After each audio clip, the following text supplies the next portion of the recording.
मुरारीलाल शर्मा, प्रधानाचार्य बसवा। अपन ने पूर्व में क्रिया का अध्ययन किया था। क्रिया में अपन ने पढ़ा था क्रिया के दो प्रकार थे, कर्म के आधार पर क्रिया भेद और प्रयोग, रचना और अन्य आधार पर क्रिया भेद।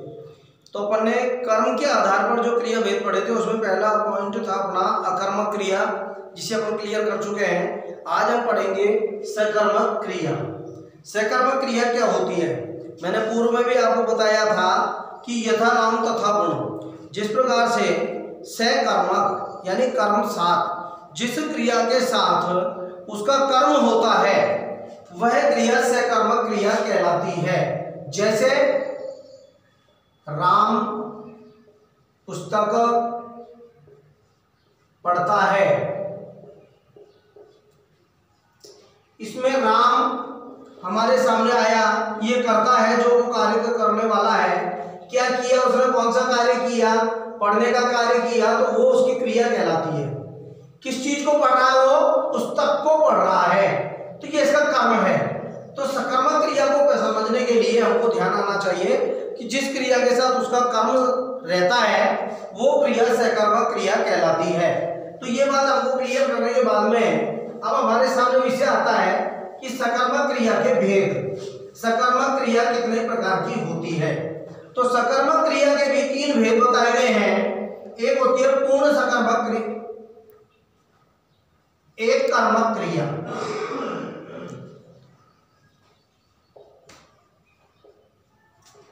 दूसरी क्रिया होती है द्विकर्मक क्रिया।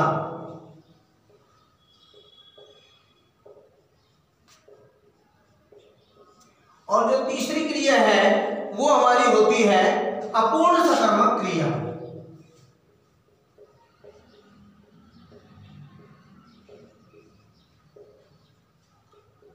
अब हमें आज तीनों क्रियाओं के बारे में चर्चा करनी है, जानकारी करनी है। जैसे एक कर्मक क्रिया, एक का मतलब एक, जिस क्रिया के साथ एक कर्म होगा वो एक कर्मक क्रिया कहलाएगी। ये हमारे को जैसा नाम आ रहा है उसी के आधार पर हमको समझ में आ जाएगा। एक कर्मक, एक ही कर्म है, किसके साथ? क्रिया के साथ। तो वो क्रिया कौन सी होगी? एक कर्मक क्रिया कहलाएगी। अर्थात सकर्मक क्रिया का पहला जो पॉइंट है वो है एक कर्मक क्रिया। तो एक कर्मक क्रिया में हम लिखते हैं वह फुटबॉल खेलता है। इसमें कर्ता ने क्रिया की और एक कर्म इसमें आया फुटबॉल, तो ये एक कर्मक क्रिया कहलाएगी। जिसे हमको ध्यान में आ जाना चाहिए कि एक कर्मक क्रिया एक कर्म के साथ रहती है। अब हमारी आती है दूसरी क्रिया द्विकर्मक क्रिया।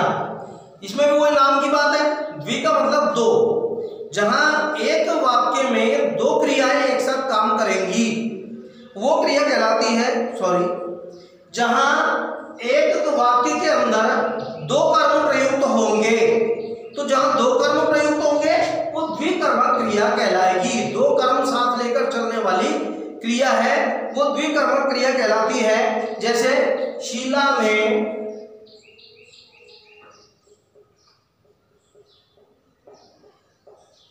राम को फल दिया। अब इसमें शीला में ये तो हमारा कर्ता है और जो फल है दिया, ये हमारी क्रिया कहलाती है। किसको दिया? राम को दिया। राम को किस वस्तु का वितरण किया? फल को वितरित किया है। तो राम और फल जो दो आए हैं ये शब्द, ये दोनों के दोनों कर्म हैं। इसलिए एक वाक्य में दो कर्म आ गए, राम और फल। इसलिए इन दोनों के एक साथ प्रयुक्त होने के कारण हमने इसको नाम दिया द्विकर्मक क्रिया। ये बात हमें अच्छे से स्पष्ट होनी चाहिए कि सकर्मक क्रिया तो केवल वही होती है जिसके साथ कर्म होता है, लेकिन उसमें भी तीन कंडीशन जोड़ी गई है। एक कर्मक क्रिया है जो एक कर्म साथ लेकर चल रही है, दूसरी द्विकर्मक क्रिया है जो दो कर्म अपने साथ लेकर चल रही है, और तीसरी है हमारी अपूर्ण सकर्मक क्रिया कि क्रिया तो है लेकिन अपूर्ण है, कर्म भी साथ है। क्यों? क्योंकि इसमें हमारा वाक्य बन रहा है कर्ता से कर्म और क्रिया के माध्यम से हमारा वाक्य तैयार हो रहा है। लेकिन यहाँ अपूर्ण सकर्मक क्रिया क्यों है कि इसके अंदर एक कर्ता भी है, क्रिया भी है और कर्म भी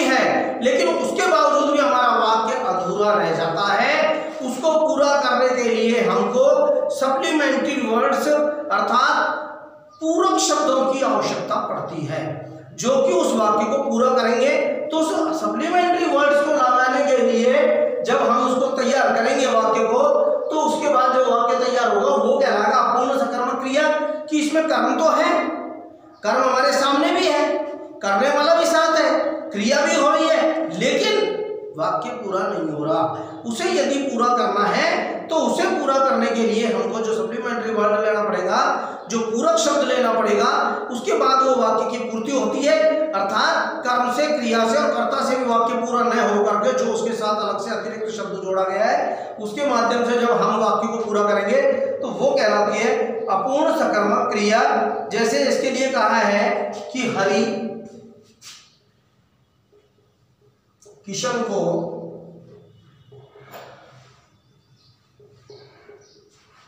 होशियार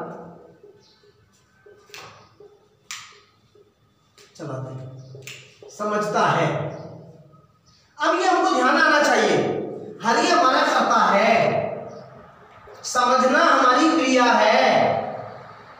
तो इसके साथ हमको ध्यान में आ रहा है कि हरि किशन को, किसको होशियार समझता है? किशन को।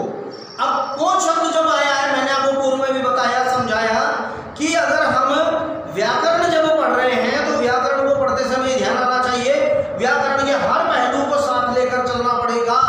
अगर हमने व्याकरण के किसी भी पहलू को छोड़ दिया तो फिर हमारी बात नहीं बन पाएगी। जैसे अब यहाँ हमारे साथ कारक जुड़ गए, मैंने आपको पूर्व में भी यही समझाया था, कारक जोड़ देंगे। कारक जोड़ने की बात बताई थी, कारक क्यों जोड़ना होगा? अगर आपको हिंदी की व्याकरण को ठीक से समझना है, हिंदी व्याकरण के बारे में आपको पूर्ण ज्ञान प्राप्त करना है, तो यदि उस पूर्ण ज्ञान को आपको प्राप्त करना है तो उसके लिए आपको क्या करना पड़ेगा? उसके लिए आपको करना पड़ेगा कारक का जानकारी लेना पड़ेगा।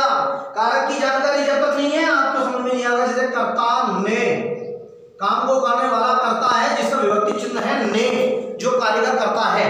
दूसरा आता है कर्म, कर्म का मतलब होता है को, किसको किया हमने?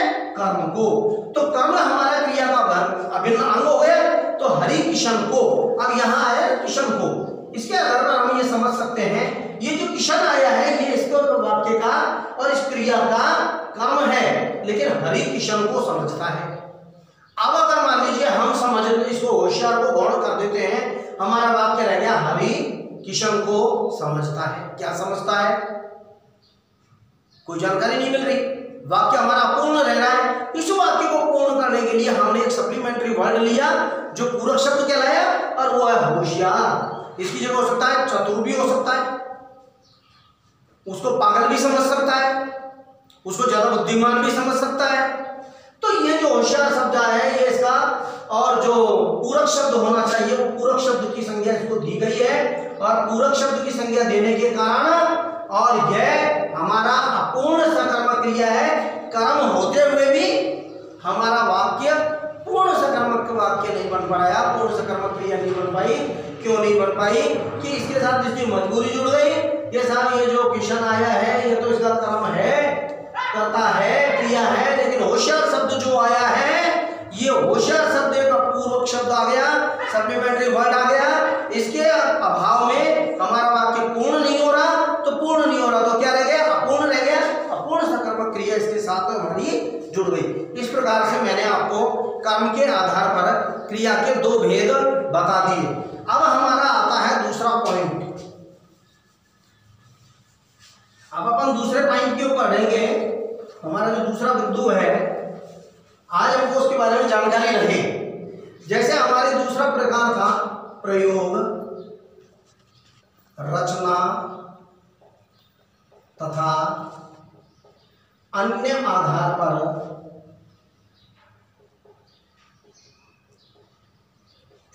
क्रिया के भेद। अब हमारे ध्यान में आने की बात है कि प्रयोग, रचना और अन्य आधार पर क्रिया के कितने प्रकार हैं। तो इसके आधार पर हमारी क्रिया के भेद होते हैं 6। तो हमको ये ध्यान आना चाहिए कि 6 भेद कौन कौन से होते हैं, वो मैं आपके सामने लिख रहा हूँ। आप जो ऑनलाइन अध्ययन कर रहे हैं, यूट्यूब के माध्यम से पढ़ रहे हैं, तो इनको आप अपने साथ में लिख सकते हैं। जैसे इसका पहला जो क्रिया है वो है संयुक्त क्रिया।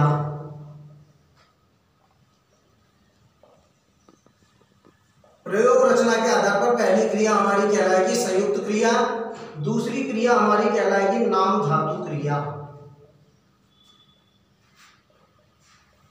इसमें हमारी तीसरी क्रिया कहलाएगी प्रेरणार्थक क्रिया।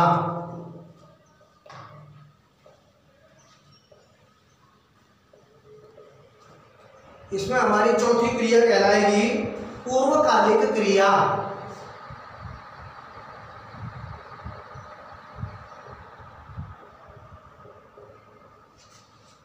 पांचवी हमारी कहलाएगी आज्ञार्थक क्रिया।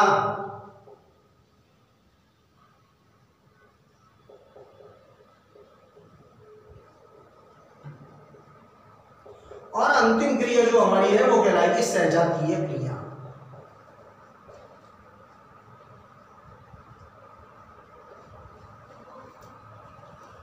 ये हमें सबसे पहले ध्यान करने की बात है कि हमारे क्रिया के हमने जो भेद पढ़े थे वो दो थे। एक नंबर था कर्म के आधार पर क्रिया के भेद और दूसरा था प्रयोग रचना और अन्य आधार पर क्रिया के भेद। तो हमारे जो कर्म के आधार पर थे वो हमको ध्यान में आ गया, अकर्मक और सकर्मक। अकर्मक के हमने प्रकार पढ़ लिए, पूर्ण कर्मक, अपूर्ण कर्मक, और सकर्मक में हमने पढ़ लिए कि एक कर्मक, द्विकर्मक और अपूर्ण सकर्मक क्रिया। अब हमारा जो आया पॉइंट प्रयोग रचना और अन्य आधार पर क्रिया के भेद, तो उसके आधार पर सबसे पहले हमारा जिसका नंबर आता है और वो क्रिया कहलाती है संयुक्त क्रिया।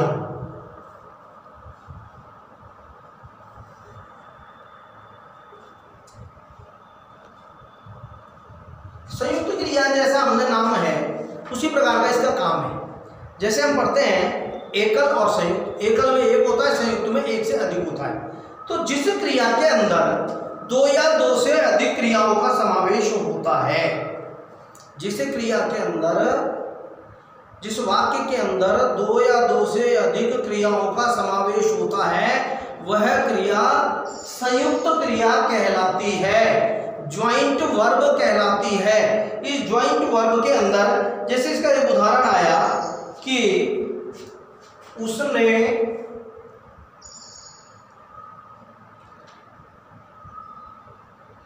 मिठाई खा ली होगी। नंबर 2, वह पुस्तक का अध्ययन कर चुका है। अब हमें इसको समझने की जरूरत है कि ये संयुक्त क्रिया कैसे हुई। उसने मिठाई खा ली होगी, उसने किसने, कर्ता ने। कर्म क्या है, मिठाई। किसको खाया है, मिठाई को खाया। तो खाना एक क्रिया हुई और ली होगी यानी उसको पूर्ण कर चुकी। खाना हमारी क्रिया होगी और ली होगी, ये इसको समाप्त करने के संकेत हमको देती है। इसके बारे में भी हमको समझना पड़ेगा कि ये जो दूसरी जो क्रिया आती है, जो दूसरी धातु हमारे सामने संपादित है, जैसे वह पुस्तक का अध्ययन कर चुका, अध्ययन ये हमारी एक क्रिया हो गई, कर चुका है, ये हमारी दूसरी क्रिया हो गई। मूल क्रिया हमारी यह हो गई खाना और अध्ययन करना, और जो उसकी वाक्य को समाप्त करने के लिए जो संकेत देती है वो जो क्रिया होती है वो कहलाती है रंजक क्रिया। रंजक क्रिया क्या होती है कि इसमें एक धातु मुख्य होती है, जो मैंने आपको बताई है, खाना और अध्ययन, ये बड़ी मुख्य होती है। और जो शेष धातु है आगे जो क्रिया आती है वो मुख्य क्रिया के अर्थ में नवीनता या विशिष्टता लाती है। तो क्या नवीनता लाती है कि ये हमारे वाक्य को पूर्ण कर देती है। तो वाक्य को पूर्ण करने वाली जो क्रिया होती है उसे हम रंजक क्रिया कहते हैं। तो इसके अंदर हम यहाँ ये जो खा लिखा हुआ शब्द आया है, खाना जो है ये हमारी मुख्य क्रिया कहलाती है, और ये जो समापन की ओर ले जाने वाली है ये हमारी रंजक क्रिया कहलाती है। तो हमको ये ध्यान में आना चाहिए कि इस धातु के बाद में जो इसको अगली जो धातु इसमें प्रयोग की गई है ली होगी, ये हमारे वाक्य को समाप्त करने की ओर ले जाती है, और इसके कारण से हमारे वाक्य में नवीनता और विशिष्टता आती है। इसको पूरा करने वाली जो बाद का जो क्रिया दी गई है वो हमारे सामने जो स्थान लाती है वो कहलाती है रंजक क्रिया। इसी प्रकार से वह पुस्तक का अध्ययन कर चुका है, अध्ययन करना एक क्रिया हो गई, कर चुका है, ये उसको समाप्ति की ओर ले जा रहा है, इसलिए वो उसकी रंजक क्रिया कहलाएगी, ये इसकी मुख्य क्रिया कहलाएगी। आज हम केवल प्रयोग, रचना और आधार के अन्य आधार पर क्रिया के हम ये प्रयोग नाम जान लें कि हमारे पास में कितनी क्रिया है। कुल 6 क्रियाएं हैं। 6 में से मैंने एक संयुक्त क्रिया आपको बताई है केवल, इसमें 2 या 2 से अधिक क्रियाओं का समावेश होता है। तो पूर्व की जो धातु होती है वो हमारी मुख्य क्रिया कहलाती है और वाक्य को समाप्ति की ओर ले जाती है तथा उस वाक्य के अंदर नवीनता और विशिष्टता लाती है। तो वो जो शब्द इसमें काम में लिए गए हैं क्रिया के रूप में, पूर्वरंजक क्रिया कहलाती है। इतना करने के बाद अपन इसका आगे कल अध्ययन करेंगे प्रयोग रचना के आधार पर, जिसमें अपन कल नाम धातु, प्रेरणार्थक, पूर्वकालिक, आज्ञार्थक और सजातीय क्रिया होंगी। इनके अंदर अपन को थोड़ी इसकी जानकारी करनी है और इसका पूर्ण ज्ञान हमको प्राप्त हो जाएगा, क्योंकि जैसा नाम होता है वैसा ही क्रिया अपने व्याकरण में काम होता है। नाम के आधार पर ये कार्य करती है।